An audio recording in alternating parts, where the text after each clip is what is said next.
चलिए बढ़ते हैं अपने अगले क्वेश्चन की तरफ। हमने ऑलरेडी 1 2 3 4 क्वेश्चन को कंप्लीट कर लिया और आशा करता हूं कि आपको वो पार्ट में चारों क्वेश्चंस आपको समझ में आए होंगे।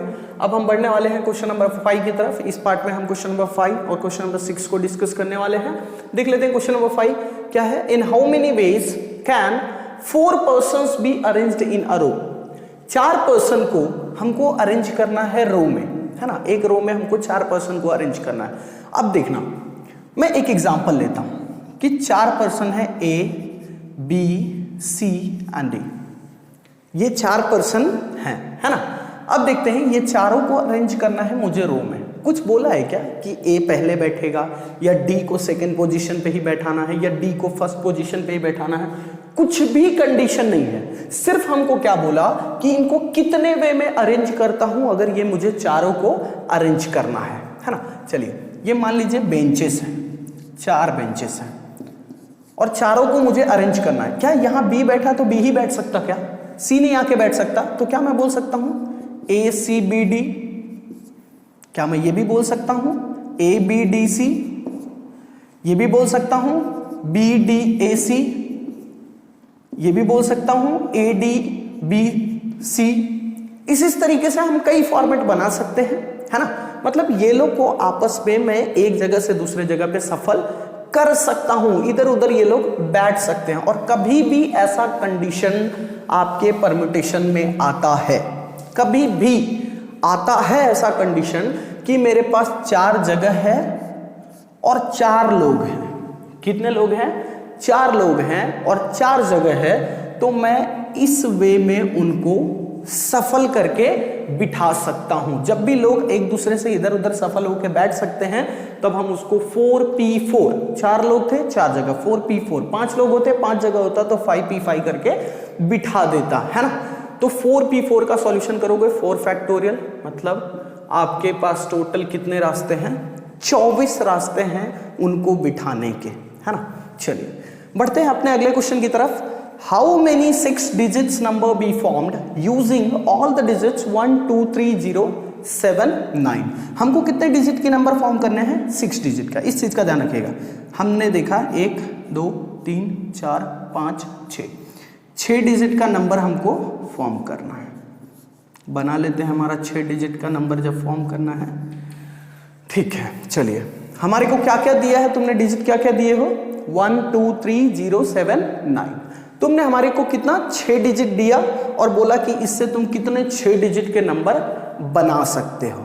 तो हमारे को पहले तो ये चीज का ध्यान रखना पड़ेगा कि 6 डिजिट का नंबर होने के लिए शुरू में 0 नहीं होना चाहिए। तो शुरू में 0 नहीं होगा तो शुरू में क्या क्या ऑप्शन है हमारे पास?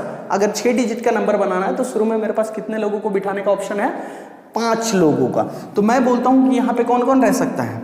1 2 3 7 या 9, मतलब 5 लोग हैं मेरे पास, जिनमें से बिठाना कितनों को है? 1 लोग को। यहां पे आपको क्या बोला ना, फिक्स कर दिया ये 5 में से कोई एक ही यहां पे बैठ सकता है, 0 नहीं बैठ सकता वहां पे। तो यहां पे मुझे एक कंडीशन मिल गया, एक बोलते हैं इसको हिडन एडजस्टमेंट मिल गया, हिडन कंडीशन आपको मिल गया कि पहले डिजिट के जगह पे 0 नहीं बैठ सकता, क्योंकि मुझे 6 डिजिट का, अगर मैं मान लो यहाँ 0 रख लेता हूं तो मेरा तो 5 ही डिजिट का नंबर बनेगा ना भाई।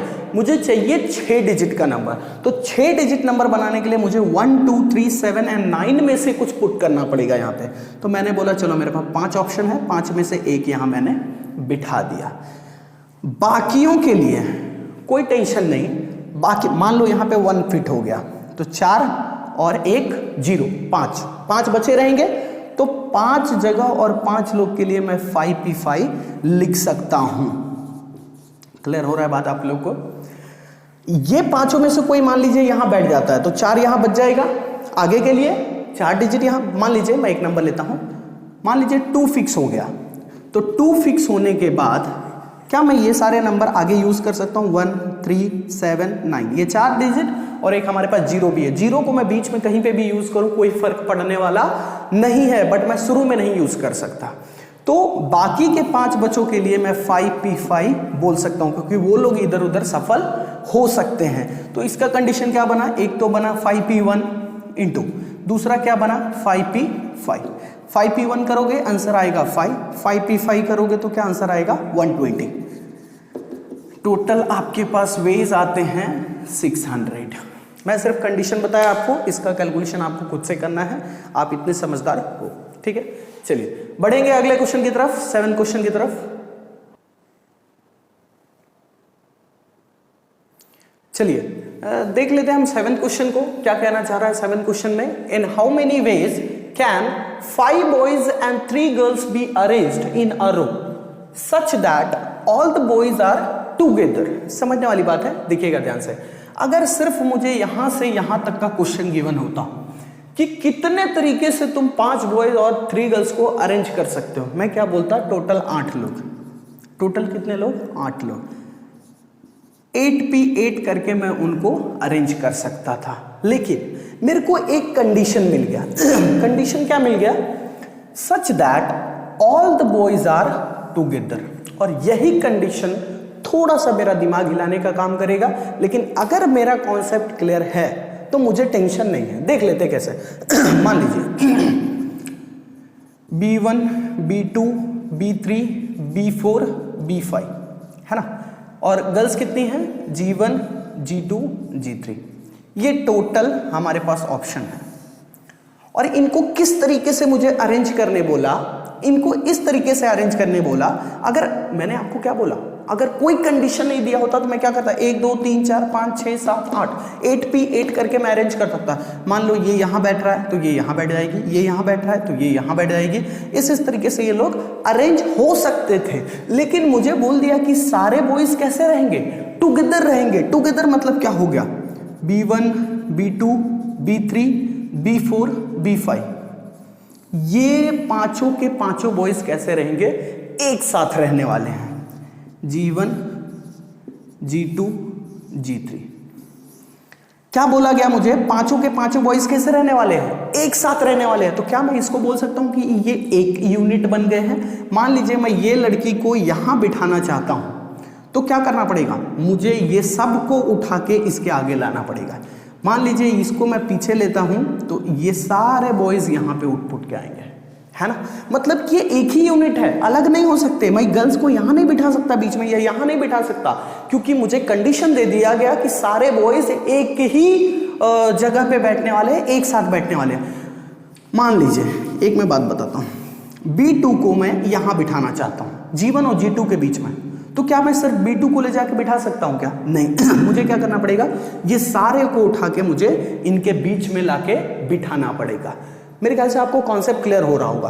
तो मेरे पास टोटल कितने यूनिट्स हैं, 1 2 3 4, चारों इधर उधर सफल हो सकते हैं। मान लीजिए बॉयज इधर आते हैं तो G3 इधर उधर हो सकती है। G2 को मैं इधर लाना चाहता हूं पहले नंबर पे, तो इसको उधर हटाना पड़ेगा। तो 4 यूनिट है मेरे पास, है ना। मेरे पास कितने यूनिट है, 4 यूनिट। तो ये चारों यूनिट को मैं क्या कर दिया, 4p4 वे में अरेंज कर दिया।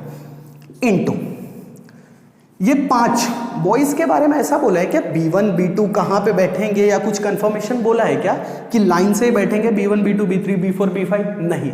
इसमें क्या हो सकता है, B5 पहले पे भी आ सकता है, दूसरे पे भी आ सकता है, तीसरे पे भी आ सकता है, चौथे पे भी आ सकता है, पांचवें पे। B1 यहां पे भी बैठ सकता है, यहां पे भी, मतलब इन लोग के बीच में क्या हो सकता है, सफलिंग हो सकता है। तो मैं क्या बोल सकता हूं, 5p5 वेज में हम इसको अरेंज कर सकते हैं। एक तो हमारे पास 4 यूनिट बना, तो उसके लिए 4p4 वेज। ये पांचों जो अंदर एक साथ जो बैठे हैं वो लोग तो इधर उधर हो सकते हैं ना भाई, तो इसके लिए हमने क्या बनाया, 5p5। अब इसका सॉल्यूशन कर लेते हैं, 4 फैक्टोरियल इंटू 5 फैक्टोरियल। 4 फैक्टोरियल होता है हमारा 24, 5 फैक्टोरियल होता है 120। इसका कैलकुलेशन कर लीजिएगा, या करके बता दूं, करके बता देता हूं। 120 इंटू 24, आंसर आएगा आपका 2880 वेज। आई होप कि ये क्वेश्चन 7 आपको क्लियर हुआ होगा, है ना। बढ़ते हैं क्वेश्चन नंबर 8 की तरफ। अब आ गए हम अपने क्वेश्चन नंबर 8 की तरफ। अब देखिए ये क्वेश्चन हम पढ़ते हैं। देयर आर 7 केजेस फॉर 7 लायंस इन अ जू। टोटल कितने केजेस है? 7 केजेस है ना? टोटल कितने केजेस है? 7 केजेस है और 7 लायंस के लिए, ठीक है, 7 केज है और 7 लायंस है। चलिए हम बना लेते हैं 1 2 3 4 5 6 7, टोटल हमने 7 केज बना लिया। प्रैक्टिकल समझना, क्योंकि ये क्वेश्चन को है ना परम्यूटेशन चैप्टर का छुआछूत समझा जाता है। ये क्वेश्चन को देख के अच्छे लोग घबरा जाते हैं, और ये वीडियो देखने के बाद है ना, ये क्वेश्चन से आप घबराओगे ना, बहुत कॉन्फिडेंशियल तरीके से आप अपने क्वेश्चन को इस तरीके का सॉल्व करोगे, ठीक है। देखो देखते चलना। देयर आर 7 केजेस फॉर 7 लायंस इन अ जू, और 7 लायन भी है। चलिए बना लेते हैं L1 L2 L3 L4 L5 L6 L7, 7 cage है और 7 लायंस है।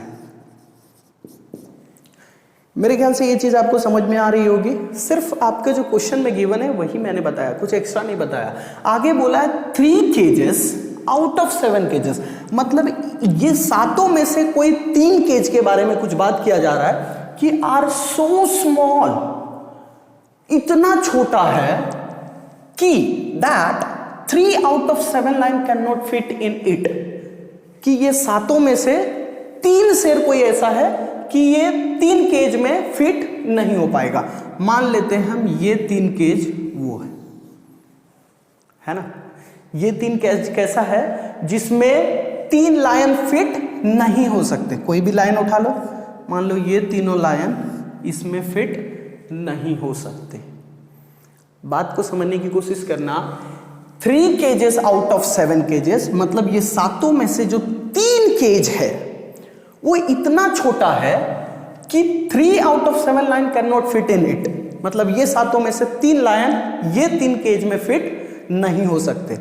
तो क्या मैं बोल सकता हूं ये तीनों को इधर भेज दो ना भाई, ये तीनों को क्या कर सकते हैं, हम इधर भेज सकते हैं। चलो, तो ये 3 के लिए मेरे पास क्या ऑप्शन बचा वो पहले ध्यान देते हैं। ये 3 केज के लिए मेरे पास कौन कौन से ऑप्शन बचे हैं? ये 4 लायन तो उसमें फिट हो सकते हैं ना, 1 2 3 4, ये चारों तो उसमें से फिट हो ही सकते हैं। तो मैं बोलता हूं कि 4 लायन को मैं उसमें फिट कर सकता हूं, 3 ही जगह है ना, तो 4 में से कोई 3 लायन इसमें फिट हो जाएगा। ये तीनों को मैंने नहीं भेजा उसमें, मैंने ये चारों में से किसी 3 को भेज दिया। हाँ भाई जा, तू उसमें चले जा, तू उसमें चले जा, तू उसमें चले जा। बात को समझने की कोशिश कर रहे हो ना। मैंने क्या बोला, ये तीनों तो फिट हो नहीं सकते उसमें, तो मैं ये चारों में, ये 4 ही तो मेरे पास ऑप्शन है। देखो ना, ये 4 ऑप्शन है और ये मैंने कंफर्म कर दिया 4p3, बात खत्म। ये 4 में से कोई 3 जाके यहां पे बैठ जाएगा। 4p3 इंटू 4p3 इंटू, अब देखो ये तीनों इसमें तो आ सकते हैं ना, और ये जो बचा हुआ है, मान लीजिए मैंने ये तीनों को उसमें भेजा था, ये भी तो बचा है, तो क्या मैं बोल सकता हूं इसको 4p4, बाकी के जो 4 है इसमें फिट हो जाएंगे, क्योंकि ये 3 का ऑब्जेक्शन था, बाकी किसी का कोई ऑब्जेक्शन नहीं था, तो ये तो बिना ऑब्जेक्शन वाला है ना, इसको वो केज में भेजो, ये केज में भेजो, इससे कोई टेंशन नहीं है। मेरे को कंडीशन सिर्फ इतना, इसको ध्यान में रखना था कि ये 3 केज में सिर्फ ये 4 में से ही कोई 3 जा सकते हैं। तो ये चारों को मैंने बोला जा भाई इसमें जा, जो जाएगा वो तीनों में जाके बैठ जाओ। तो ये चारों में से ये 3 मान लो चले गए, ये चला गया, ये चला गया, ये चला गया, ठीक है, ये तीनों जाके बैठ गए। अब मेरे पास 4 लाइन बचे, ये तीनों उसमें नहीं जा सकते थे, ये 4 में तो जा सकते हैं ना। तो ये बोलता ठीक है मैं इसमें जा रहा हूं, मैं इसमें जा रहा हूं, मैं इसमें जा रहा हूं, मैं इसमें जा रहा हूं। तो इसने क्या कंडीशन बनाया, 4 लोग 4 केज, 4 लोग 4 केज आपस में इधर उधर बैठ सकते हैं, इसलिए मैंने बोला 4p4 वेज। इसका आंसर होगा 4p4 इंटू 4p3। 4p4 का वैल्यू डायरेक्टली मैं बोल सकता हूँ 24, आप सॉल्व कर लीजिएगा। 4p3 का वैल्यू 24 ही होगा, 24, ठीक है। ये 24 इंटू 24 करेंगे, आपका आंसर आ जाएगा। Clear to all. क्वेश्चन बहुत ज़्यादा टफ नहीं है, अगर आपको नहीं समझ में आया होगा तो वापस से रिवाइंड करके देख लेना कि मैं क्या कहना चाह रहा हूँ, ठीक है। चलिए आज के वीडियो के लिए सिर्फ इतना ही। 2 पार्ट में आज आपका वीडियो बना है, दोनों पार्ट को अच्छे से समझ लीजिएगा, अच्छे से कर लीजिएगा, उसके बाद हम कल के वीडियो में आगे बढ़ने वाले हैं, ठीक है।